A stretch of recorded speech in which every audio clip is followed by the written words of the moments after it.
Hi, I'm Jay, and this is Jay's Truth Serum. The video that you're about to watch is part of what I call mental mechanics. That is what felt like the mental math of my journey to mental health. It's the information, the questions, the patterns, the processes that I observed that helped get me to a place of mental health. When I was misreading feelings, when I was not understanding where the thoughts and behaviors that weren't serving me were coming from.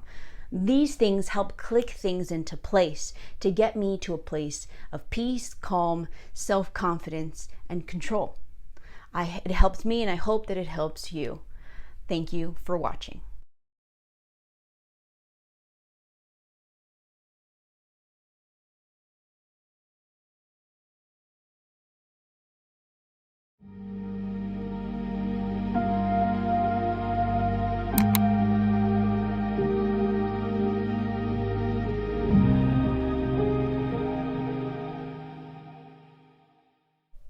So let's jump right into it. This video is about by far the most important topic when it comes to mental health, when it comes to wanting to change your life, to improving your life, to making the changes that you want with regards to your feelings, with regards to your thoughts, with regards to your behaviors that do not serve you in your everyday.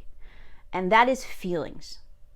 Feelings is completely overlooked, is something that we set aside, is something that nobody wants to talk about or think about, quite generally, and rightfully so, because of the myths that are perpetuated globally with regards to feeling your feelings. Let's talk about that. Feelings. What are we told growing up? That feeling feelings is bad. The messaging around feeling feelings is that if you are feeling something, if you're working under the influence of a feeling, you are being too emotional, you are being weak. It is the opposite of everything that a good human should want to be. Yes, you should be strong, and that means you shouldn't be working under the influence of a feeling. You should be logical, you should be your head on straight, you should be calm and collected, and all of those things cannot exist if you are feeling.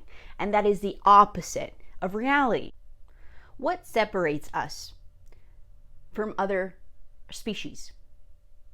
What separates us from the animals, from our pets, from other animals in the animal kingdom? What separates us? If you think about it, they have an unconscious, they get fed information as well, they have feelings, they feel panic, they react. What separates us? They have a conscience, they're aware, yes. The difference between us is that we have evolved to be able to stop, to think about what we are feeling, understand why we are feeling that, and to respond accordingly. That is the big difference. The thing is, if you are ignoring your feelings, you are ignoring information. If you think about it, every single person watching this video is here today because feelings help get them here.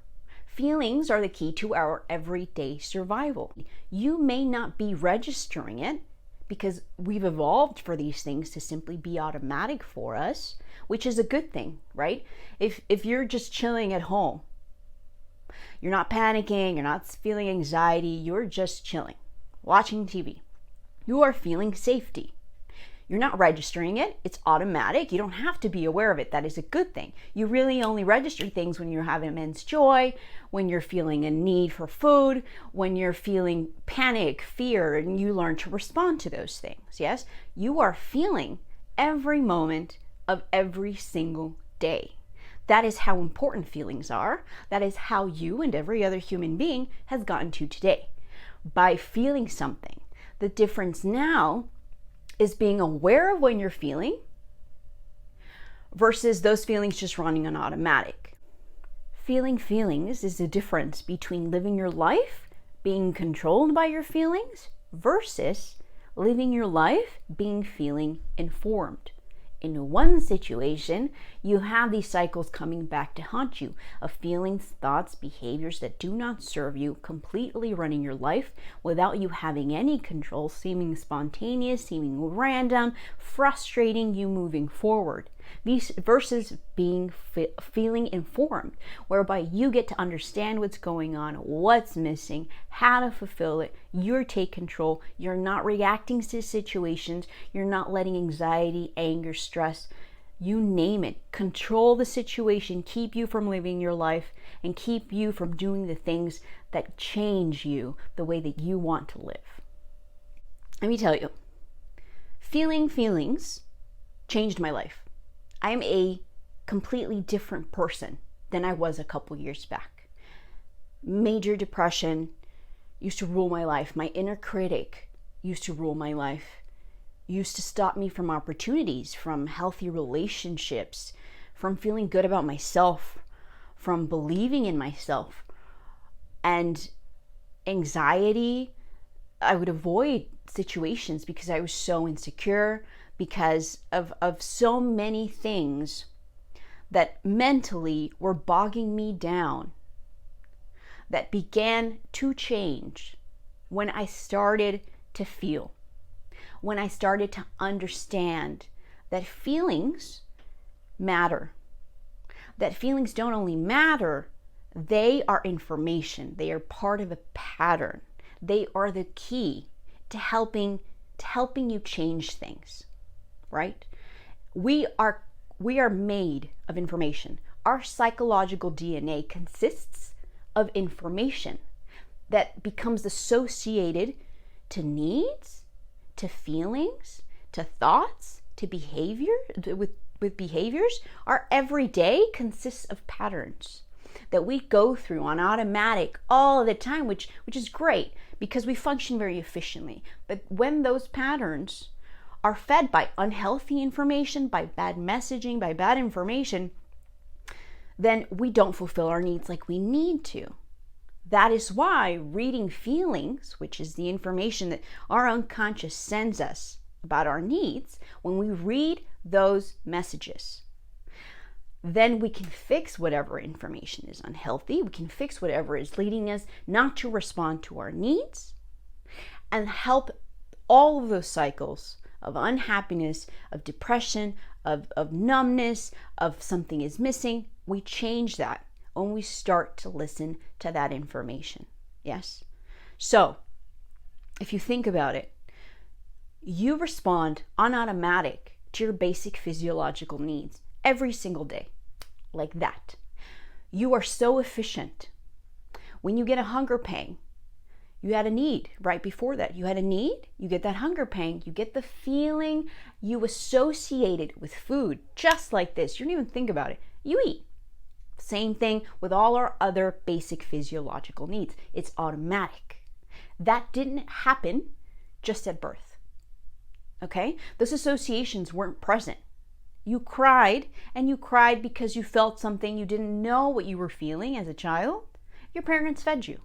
That happened, that pattern happened so consistently, immediately and repetitively as a child, that now as an adult, you automatically know how to respond to that hunger pang, to that need for thirst, to every physiological need. Yes? Those are patterns. Those are associations that were formed because of information that you were constantly and repeatedly fed. And your unconscious registered it, and now as an adult, you respond. No questions asked. You don't need anybody to tell you whether you're hungry. You know. You fulfill it, and you move on with your day. It is the exact same situation with regards to our emotional needs. Yes? The thing is, we never learned those associations. We weren't fed that information. Now, this isn't about blame. This isn't about blaming our parents. This isn't about blaming ourselves. Nobody knows. We don't really talk about it. We don't learn it. This is about understanding that the patterns that we have with regards to our physiological needs are the same patterns that come into play with our emotional needs. We can form those same associations and begin to fulfill them, just like we do with our physiological needs. The thing is, they are not automatic for us. They're not automatic because we weren't fed that information. We now have to do it more on manual, if you will. We have to stop to understand this feeling, this thing is happening. This thing represents this need. Let me fulfill it so I can get rid of this anxiety. Let me fulfill this other thing so I can fulfill this, so I can help this stress set aside, right? When you eat, that hunger pang goes away. When you clothe yourself, that feeling of cold goes away. When you fulfill your emotional needs, that consistent anxiety, the depression, all of these things that constantly, chronically bog so many of us down, those things begin to subside. This is a process, but it is a manual process. It gets a little better little by little, but it takes practice. This video is about understanding the key to that practice, the key to that starting that journey is feeling. Now, I know that I'm talking a lot about patterns and I'm talking a lot about emotional needs. I'm not going to cover that in this video. I promise you though, those topics are to come. The reason we're focusing only on feelings is, for example, consider what would happen if you knew about your physiological needs, you knew about your need for food, you knew about your need for water. If you knew about those needs, but you never identified the signal that represents that need, if you didn't have the understanding of what the feeling is, you would never be able to fulfill the need. That is exactly why it's extremely important that first we start with feelings. That first we start to let it sink in. Feelings are good. Feelings are not your enemy. Feelings are signals about underlying needs. And those feelings that we have been running away from, that have been holding us back, those feelings have actually been trying to tell us something. And in order for us to respond to it, to read it, to address it, and help it go away, first we need to start feeling. So how do we start with this thing called feeling? The first thing you have to understand, this takes practice. This isn't an overnight solution, right? You didn't learn overnight how to eat. You didn't just learn to associate those things overnight. They take practice. That practice is exactly why change is possible. And if you question whether or not you can do this, whether or not you can feel, whether or not you can go through that process, consider how long you've been dealing with anxiety, with depression, with those feelings that keep holding you back, with those thoughts that don't help you, that make you doubt yourself and make you insecure, with those behaviors that do not serve you. How long have you been dealing with those? Consider how long you have been dealing with those. I dealt with those 3 decades at least. So making that change and practicing every day to get to the place where I wanted to be, to get to that place of confidence, of control, of changing, of becoming who I have always wanted and known that I could be, it was worth it. So it's up to you. Is it worth it? Now, starting this, I gotta tell you, you have to get really comfortable with discomfort, right? Because when we feel things, sitting with an uncomfortable feeling of anxiety and asking yourself, what is this? Why am I depressed? Why am I feeling, is this an insecurity? All of those things cause discomfort because we are so not used to sitting with our feelings, okay? This is kind of like going to the gym. If you think about it, getting those gains and building those muscles and getting our health on, that often requires a burning feeling that you got to work through to get through those gains. Not pain, but a burning feeling. Yes, discomfort mentally is akin to that. Nobody can do this work for you, right? Nobody can go and lift that weight and help you gain that muscle. Only you can do that. You have got to learn to feel comfortable with the uncomfortable. And that starts with feeling discomfort. The easiest way to start with this, it can be feeling in the moment. Maybe you'll notice a feeling on any particular moment. Hey, this is fear. This is anxiety. This is safety, right? Name it. Name it. Feed your mind that information, okay?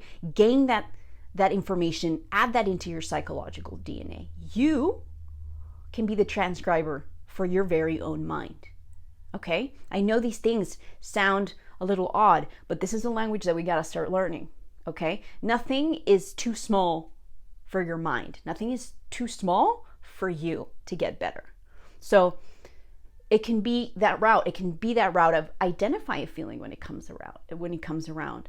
Identify, this is safety. Nothing is happening. I feel okay. This is safety. I feel safe. And it's good if you feel safe most of your day. That's the healthy thing. If you're feeling something that you don't like, what is this? When does it happen? Is it coming around at a certain time of the day? Is it coming around certain people? Is it coming around something? Is there something in your environment? Is it a particular noise? Is it a particular scent? Are there memories involved? Are there words? Are there images? What is your behavior? How are you behaving? How are you physically feeling? All of these things are tied. And I don't want to give you something so strict to follow because I know it might be uncomfortable. It was for me when I started. Trust yourself. Go with the process. What feels right for you? Sit and feel on a good day. Observe yourself on a good day. When you're not panicking, when you're not in stress mode, when you're not in, sit and feel. What do the good feelings feel like? Those good feelings are a lot less uncomfortable because, we're supposed to be good and we're often just supposed to be happy. So it's something you feel a lot less friction with regards to sitting with those feelings. Start with sitting with those feelings. Identify, name it, write it down, draw it, whatever you got to do. Work on it when you're, walking around, running errands, when you're, at the gym, when you're whatever you're doing. Sit with it. Identify what that looks like for you. Make a habit of that. That will help that will lay the foundation for being able to do that in the difficult moments, on the bad days. This is all a process. Please understand there's no right and wrong. Don't blame yourself when you're in that situation, okay? Which takes me to a whole other point. And that is my last point. And that is, it is very, very common for us to feel blame and shame when we are addressing feelings. Because again, we have been taught, if you're feeling you're being weak, if you're feeling you're doing something wrong, you're being emotional, etc., etc., etc. Something that to me was really very difficult was being compassionate with me. And when I would start to sit with myself, I would get these critical thoughts telling me, oh, you're doing it wrong, or oh, this isn't right, or oh, how did I not understand that? How did I miss it? How can I be so dumb? All of these things happen to me all the time. It might happen to you, it might not. If it doesn't, that's wonderful. If it does, I suggest, I encourage that you really start taking note of that. Why do I suggest and encourage that you take note of that? Back when I first started this, I cringed. I dismissed when somebody told me to be compassionate with myself in these matters. When somebody told me to practice gratitude, I dismissed it so quickly. I cringed. I felt like it was cheesy. And then I started to understand that the reason that I couldn't do that for me wasn't because it was cheesy. It wasn't because it wasn't real. It wasn't because it was good. It's because I'd never known how to be compassionate with myself. What I had known was my inner critic running on automatic all the time, making me doubt, making me compare, making me feel not enough. And being compassionate with myself felt like a whole different world. You have to understand that being compassionate with you is giving yourself the acceptance, the validation, the attention that you have lacked for so long. That's what I started to understand.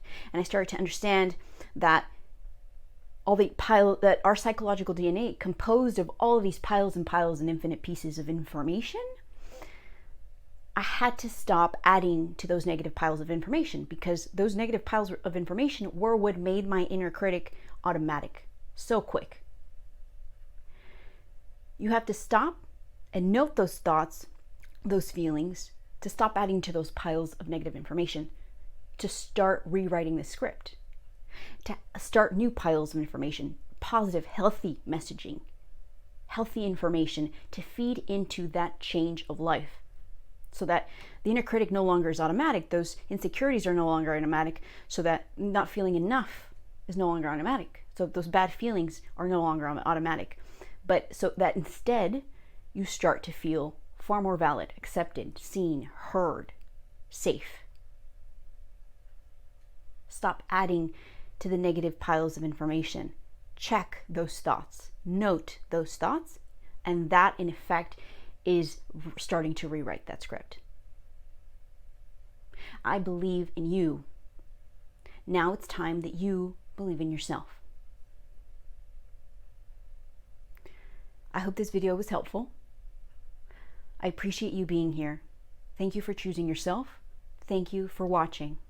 If you enjoyed it, please subscribe, please comment, like, and share, and I'll see you next time.